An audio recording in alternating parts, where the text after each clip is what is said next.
TV3 News, video on demand. Well, the New Zealand International Arts Festival did something particularly creative this time round. Took prize-winning book The Trial of the Cannibal Dog by Dame Anne Salmond and turned it into a contemporary opera that traces Captain Cook's Pacific voyages. And the result looks wild. The theatrical recreation of history revolves around one dramatic event that would eventually decide Captain Cook's fate.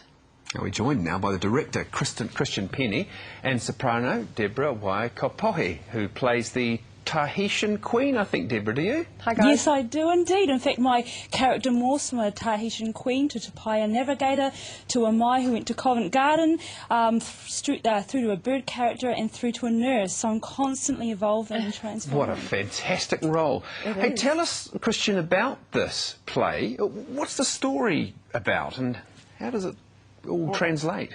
Anne in her book was interested in how Cook came into the Pacific, and that the history was always that he came into the Pacific and affected us in the Pacific. But she felt very much like Cook and his crew and all of us as their descendants were affected by the Pacific. So it tells that story much more, how Cook came into the Pacific, met characters like this Tahitian Queen and in our case a Māori chief, and these people affected them and changed him irrevocably. Okay, so you've been on at the International Arts Festival for this week, and how's it been going?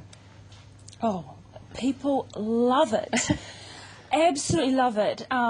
They also say that it's thought-provoking. Yeah, it's gone away now. And there's a big craving for New Zealand work here. You know, our work sold really well, so is the other New Zealand work in the festival, and people want to hear our stories and see them dramatised and brought to life. What's involved in translating a book to the stage, and how did it go? Also that it involves a dog. The big work was working out how do you take a history that stretches so much time, has got so much detail, and turn it into a drama. And the way we did that was to essentialise all the characters. So, like Deborah says, her queen is an essentialisation of 5 or 6 characters in the story. And we took the one incident that she begins the book with, which is his crew. Their mates were eaten in Nelson by local Māori, and they were so mad that Cook wouldn't take revenge on them that they grabbed a native dog off the shore and tried it on board their own boat and killed it and ate it themselves, sort of as a way of sending a message to Cook to say, look, this is what we should do with these Māori. So we took that idea, and the idea of dogs came from that, and dogs being obsessed with territory and sex and hierarchy. It felt like a good way to, a metaphor for the meeting of the two cultures. Well, could it also have been that the crew thought maybe that the dog symbolised Cook himself, that they were so furious with the cook they thought they might try him and kill him? Yeah, that's absolutely what it was. They couldn't get to their captain, they couldn't speak to the boss, so they decided they'd take it out on a native. Deborah, does the story go anyway into explaining Cook's death? Yes, it does indeed.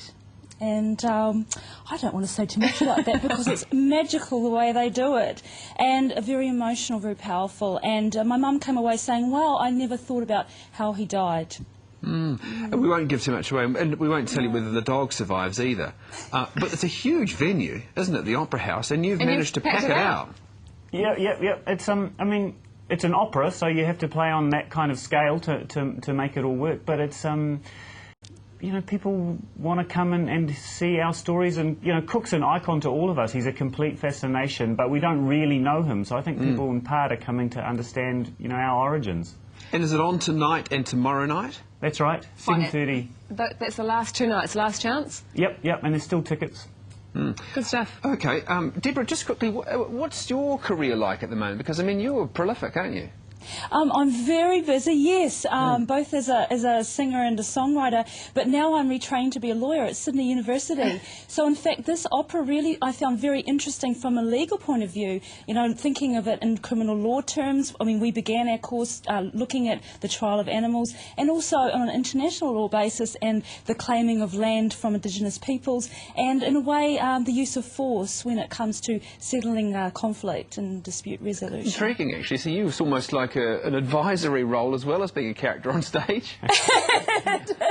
It's a fantastic role that I've actually got, because I really begin as a politician and I think I end as a commentator. Okay.